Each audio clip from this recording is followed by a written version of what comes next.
process. That's not her 20-minute process. And so then partners, women feel guilty for not being physically aroused because the touch is too early. It's not pacing the experience through the female sexual cycle. Does that make sense? So if it lasts 20 minutes, traditionally, then it's being patient. And what is usually in place in the time of being patient? Non-sexual touch. Eye-to-eye contact, face-to-face, touching non-sexual areas, right? Maybe touching sexual areas, but not having sex, right? It's all embedded in that 20 minutes. It's great. If it all was 7 minutes, we'd be in big trouble. See how women are just so good for men in so many different ways, right? It's a good thing you're in 20 minutes. But the man can get way ahead of the woman in the sexual cycle. Her body may not be ready to be sexual, and he'll already have an orgasm.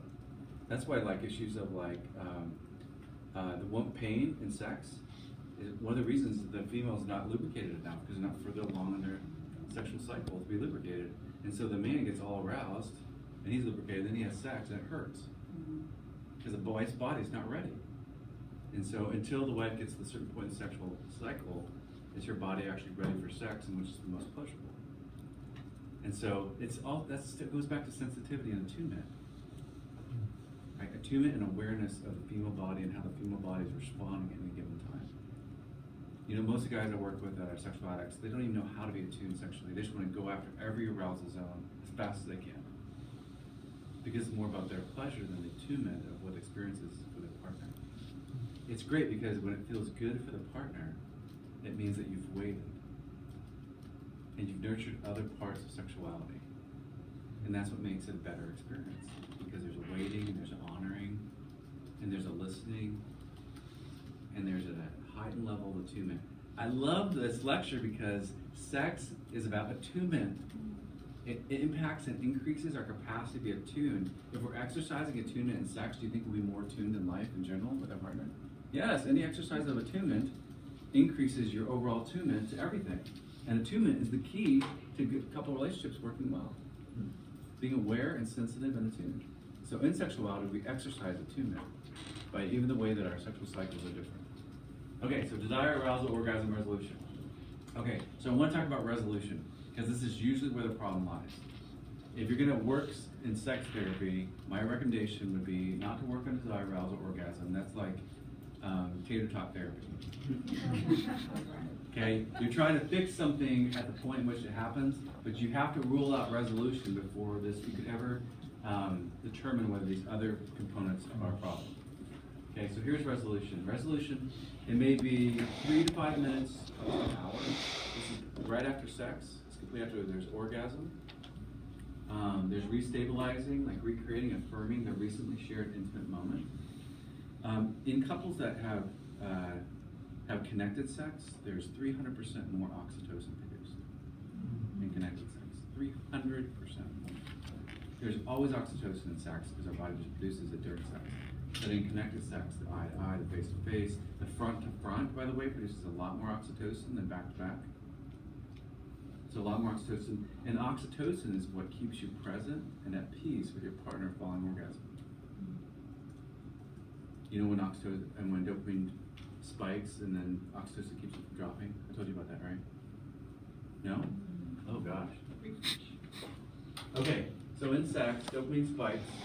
This is normal levels of dopamine.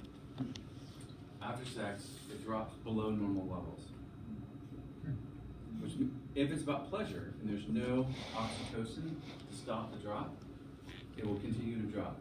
Oxytocin, the presence of oxytocin, actually stops the drop of dopamine to back to its normal level.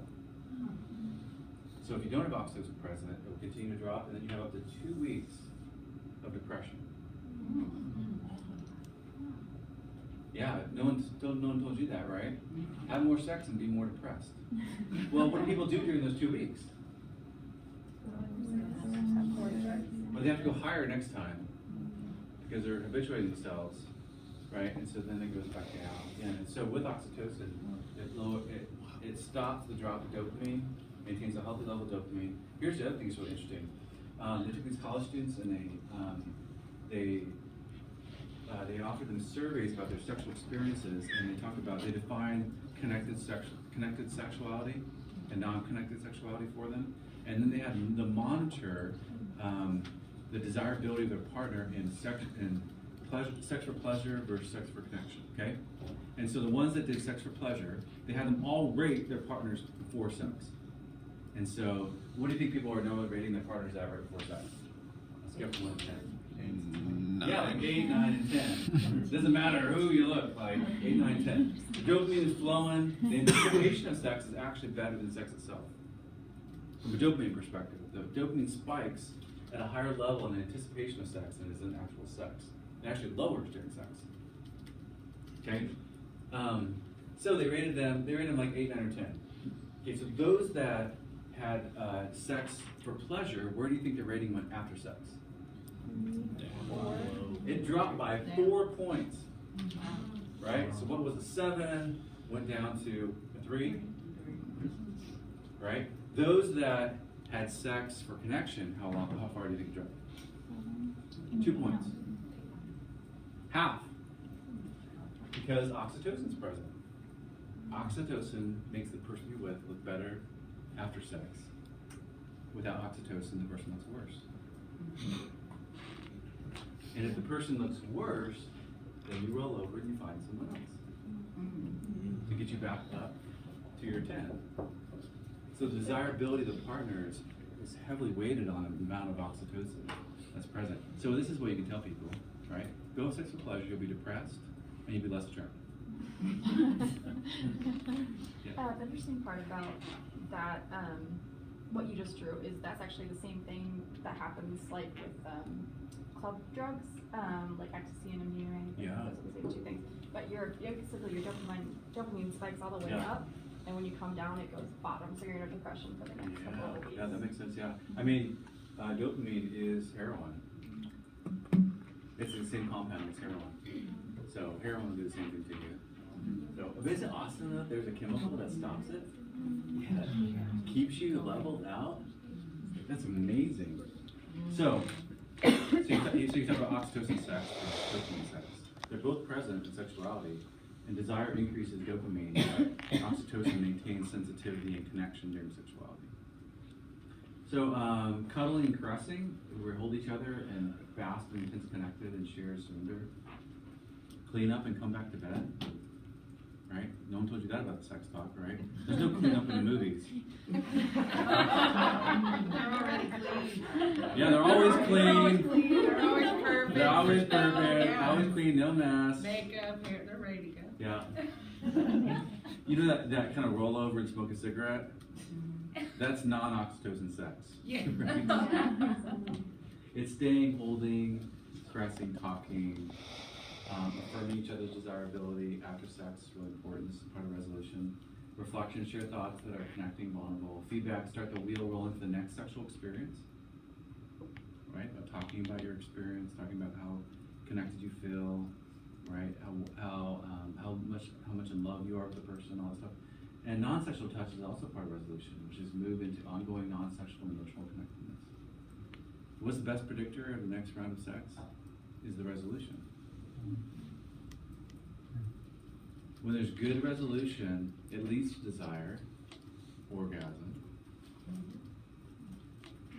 Right? It does. And where most couples have their biggest problem is in resolution. The between sex experience. From the time orgasm happens to the next orgasm, or to the next arousal.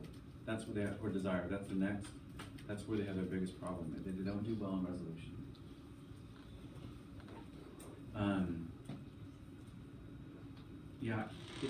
With the women that I've talked to, that's usually where their biggest injuries occur, is right after sex. Because everything comes back online, and they realize they've done their bodies. There's a lot of regret, there's a lot of crying. I hear a lot of women crying after sex. They're rolling over to cry because they don't want to be rejected sexually from the partner. There's a lot of shame following that.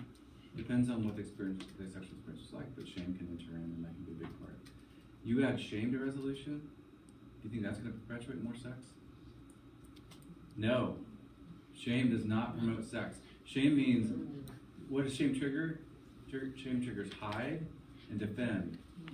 It does not trigger reach and explore.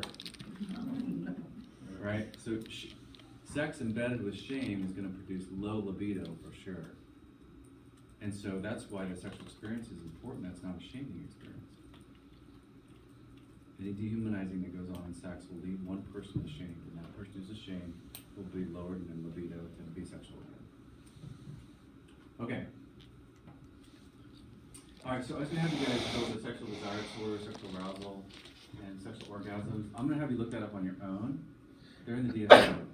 So the definition, the causes, and the disorders, and they have some possible interventions that are listed, and you can do an online search of those. This is really about diagnosis. If you're going to work and bill in third-party insurance companies, you're only going to be able to bill in these areas of sexual desire, sexual arousal, and sexual orgasm disorders if you want them to get insurance reimbursed. But if you're treating them as a couple, they're not going to probably get insurance reimbursed anyways. So it becomes less important that you categorize them in one of these, because there is no disorder of resolution, and that's probably where you're going to end up working with the most. Sex tends to take care of itself when there's good resolution.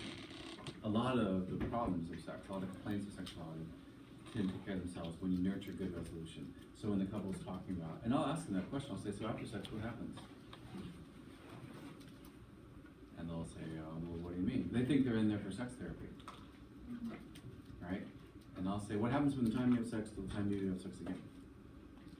Well, I get up and, I have to go to work. You think that nurtures resolution? No, it doesn't. And so that becomes really important. The guys will ask me to say, well, how can I get my wife to have more sex with me? And I'll say, work hard on the resolution. That's your best bet. And you're asking the wrong question, too. Right.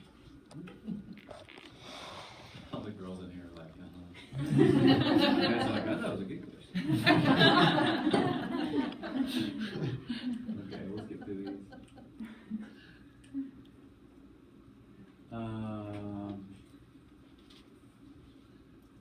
Was there anything else about those?